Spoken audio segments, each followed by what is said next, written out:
Hey everyone, welcome to today's video, and we're gonna have a look at AMD before the earnings tomorrow after market close.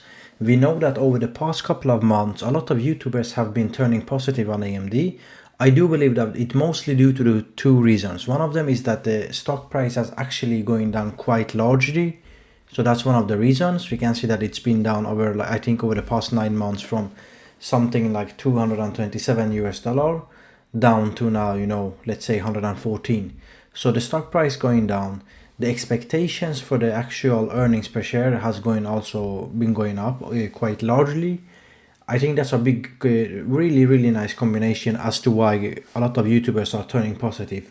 Now, I have been very positive on AMD for the past 8 years, 9 years. I do believe that Q4 is going to be great, but remember, it's always also the guidance.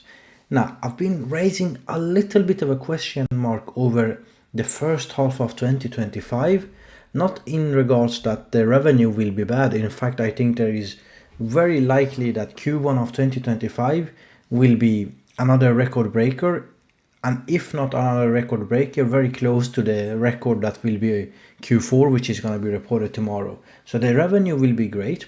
I do think that there is a small possibility or opportunity that the AI data center GPU for the first quarter, maybe the second quarter, is not gonna be at the same rate of increase that we are been used to over the past few quarters. And this is because the MI300, AMD's first, let's say, not the first, but the big one, the big AI chip GPU that was supposed to challenge NVIDIA, is getting a little bit long in the tooth. It's now well over essentially a year and a half old. And the MI325X is essentially a MI300 with larger memory, right? So it's not bad for AMD. It's just I don't think the big sales increase is gonna come with MI325X.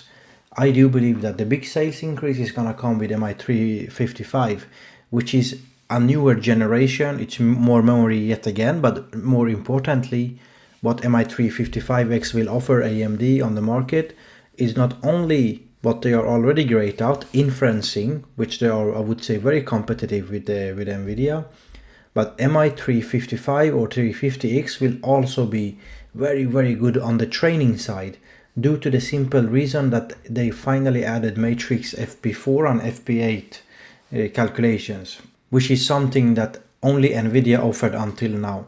Now, as you go down, in the floating point, from like 32-bit to 16 to 8 to 4, you lose precision, but you gain, obviously you make a choice that you're gonna not have as much precision in your calculations, but you're able to do more calculations for the single amount of hardware, but they are not as precise. And for this AI training and inferencing, it seems to be the way that we are going have to go. Now, one backside to that is that as the AMD is the same as NVIDIA are like optimizing their AI GPU hardware for this kind of workload, we can see that it's like an inverse relationship to high performance computing. So as AMD is gonna aim to gain the next generation of supercomputer data centers for new weather reports or DNA sequencing, stuff that requires actually like maybe a floating point 32 or 64. So in high performance computing, you need high precision. So either you go with the AI trend or you go with the high performance trend, or you do like you did with MI300. MI300 was a kind of a step in between. It was kind of better than NVIDIA in high performance for sure, but not clearly like nearly as good in AI workloads. Although I would say that on inferencing, MI300 was very competitive even with the best of NVIDIA. But as we go from MI300 and to MI350, again MI325X is essentially another MI300 with more memory. And they first plan to have 288 gigabytes of memory. So I have to change this now because then now I think they reduce it to 256, but that's nothing, that's again better than NVIDIA has to offer, mostly on H100, H200s and even B100s, I guess. So, but yeah, if you compare MI350, that's the big thing, they essentially decided to, I guess, cut down on the high performance part of the GPU and try to focus on AI and taking the fight straight to Nvidia. But again, for high performance, this is not a good step. But right now the market is screaming about AI and not high performance. So looking at, I mentioned that starting the video that I expect that Q1 is going to be also very good revenue. The guidance, again, I'm talking about both Q4, that's going to be for tomorrow, but also tomorrow they will have the guidance. And the guidance is going to be important. I'm quite confident that both in Q4 and Q1, we're going to have good numbers on the client. And AMD's client currently, I think, is the the laptop GPU part of the company. So if we look at the latest financials and see what they show there, we can see that on the gaming segment they are talking about the AMD Radeon, like the GPU for the gaming. But on the client segment, we are talking about this Acer, HP, Lenovo, Asus laptops, amongst also the CPUs. Gaming CPUs, and I think this is a little bit confusing by AMD because I think it's more realistic to have the gaming CPUs on the gaming segment, but they have decided to have it under the client segment, which is why I think that you should always think about client and gaming in the same kind of. I see them for sure as a one leg of the company other than the data center. And going to like Twitter, you can see Tech Epiphany. I follow him a lot, and you can see that AMD is selling like hotcake again. I made a video a few weeks back. They were selling like hotcakes, AMD CPUs for the client and gaming CPUs. Again, selling very, very well in one of Europe's largest retailers. Going to Amazon, top 10, like AMD.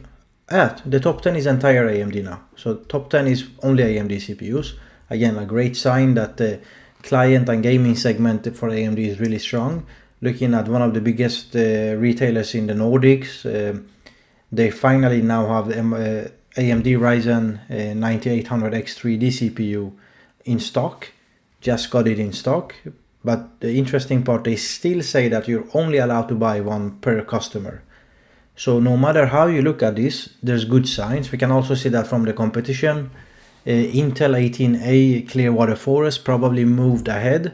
So it was supposed to launch in second half of 2025. Now it looks like it's gonna be launching in first quarter of 2026. So even on the server CPU sides, everything looks really, really nice.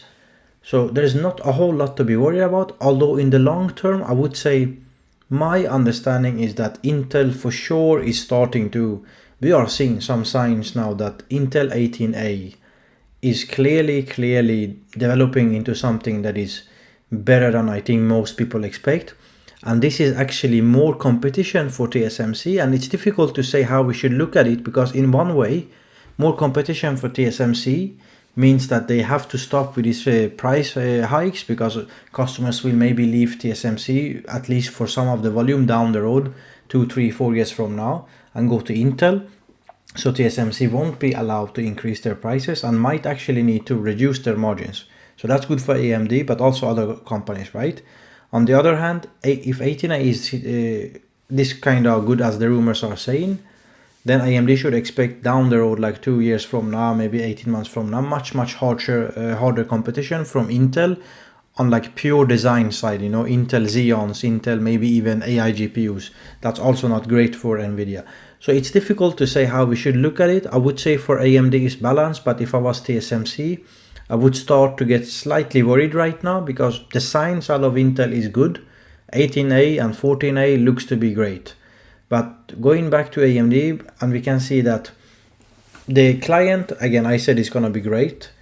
Data center, very good for Q4 for sure. Maybe potentially a bit of a slowdown in Q1, but again, as we go into Q3 and Q4, AMD will have like 5-6 billion of revenue in the data center. That's great to see. Now going to the gaming, that one is difficult. We know that again, let's go back to the segmentation, right? So if you look at what kind of products are in AMD's gaming segment, we can see clearly here that AMD's gaming segment is consisting of the Radeon GPUs mostly, and I think also probably, I'm not sure, but I think they also have the PS5 Pro and all those APUs for Xbox and PlayStation there. That one is a bit of a head scratcher, because we know that RDNA 4 is gonna be launching in March. You could argue that they already have them at the, at the retailers. In fact, we know that they have them already at the retailers. So maybe AMD is already starting to book some revenue on the RDNA 4 GPUs. That's why I raised my numbers from the previous Q3 at 462 million to 650. Could be a little bit optimistic, I don't know. But I think the 462 number was extremely low. Like, we haven't seen this kind of low number for, as far as I remember, for probably half a decade or so. So that's why I think we're probably not gonna see that lower number. And if we see like around $500 million, very soon we should see more, since RDNA 4 is essentially out there anytime soon. And then the embedded, I think, is gonna be better than last year. It's not gonna be a sharp increase, I don't think so, at least not in Q4, Q1 and Q2 of 2025. But I would say it's gonna be better than last year on average. So whilst you add all this together, what are my takeaways? Well, I think you should look at the comments about the ramp up of MI325X, and more importantly, if MI355 is on time schedule and right time, so it's not delayed like a few of NVIDIA products. Are we starting to see advantage of the chiplet design?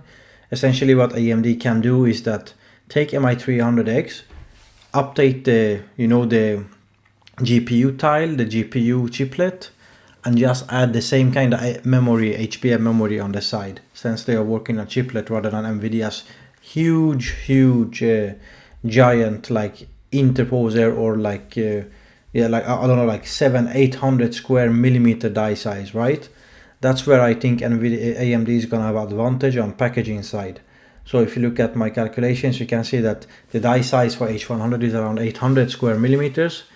MI300 is also around 800-900 square millimeters, but the only minor very important difference being that it's made of 8 smaller around 115 square millimeter chiplets, which is much better for the yield and the financial, the cost per chip made. Now there's additional packaging cost because you need to connect these smaller dies together. You're gonna lose some latency. You need to have good communication between the dies. But AMD's Infinity Fabric is very good at that. They've been like mastering that on the CPU side for a long time now. So I would say that, yeah, considering all of this, I'm still very positive on AMD. There's a reason why a lot of the tech YouTubers in the finance market are starting to turn positive. But again, with one caveat, that please don't believe that everything is gonna be a clear path towards like $200-300 US. I think at some point there are some signs that we could potentially have a slight lower pace of increase in Q1, maybe Q2 of this year. But it's difficult to say. We also, another uncertainty is obviously the gaming segment. But I think for the client, although probably Q1 of 2025 is going to be lower than Q4 of 2024, which is very normal behavior. People buy more laptops by Q4, in November, December for the Christmas and all that kind of stuff. But if you summarize all of this, I think in the up and coming 18 months, AMD looks really strong. So thank you for your time. Please like, subscribe, engage in the comment section. And make sure that I make a video about AMD's earnings tomorrow after market close.